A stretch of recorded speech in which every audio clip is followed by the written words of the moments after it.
औषध नाही, इंजेक्शन नाही, आता ऑपरेशन शिवाय पाठ आणि मानेच्या दुखण्यापासून आराम मिळवा. NC वेलनेस सेंटर, नवल पेट्रोल पंपासमोर, रेल्वे लाईन, सोलापूर.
ये हमारा दूसरा क्रम है।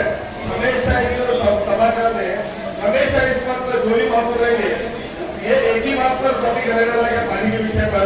पानी के विषय कब खत्म होने वाला है? ये हमेशा ये लास्ट टाइम जो है रमजान के पहले रोजे को जब पहला बोर्ड था दूसरे रोजे पर, तब हमने ये विषय पर बात की थी।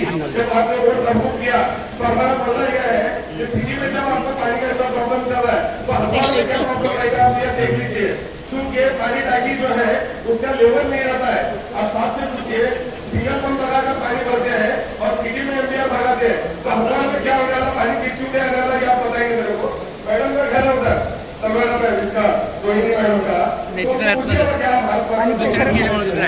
का प्रॉब्लम पाणी नाही तिकडे दुसरीकडे गेलं ये विषय पर बात कर रहे हैं। दुसरीकडे राहिले गेले म्हणून सांगा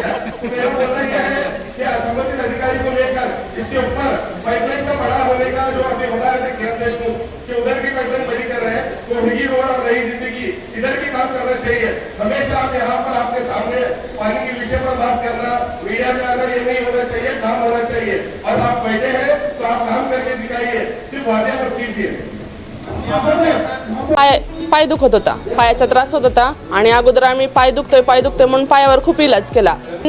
NC वेलनेस सेंटरला भेट दिली. त्यांच्या ट्रीटमेंटनी मी अगदी आता 100% पूर्ण बरी आहे. आणि मला बरेच दिवसापासून मानेचा आणि पाठीचा खूप त्रास होत होता. मी आता कुठली ट्रीटमेंट घ्यावं ह्या संदर्भात मी एनसिस ह्यांचे व्हिडिओ बघितले. इथे आल्यानंतर मला सरांनी आणि निकिता मॅडमनी ह्याच्याबद्दल जी काही माहिती दिली त्याच्यानुसार मी इथे ट्रीटमेंट घ्यायला सुरुवात केलेली आहे. त्या ट्रीटमेंटने मला 5 दिवसातच इतका फरक जाणवलेला आहे. माझ्या मुंग्या पूर्णपणे कमी झालेल्या आहेत.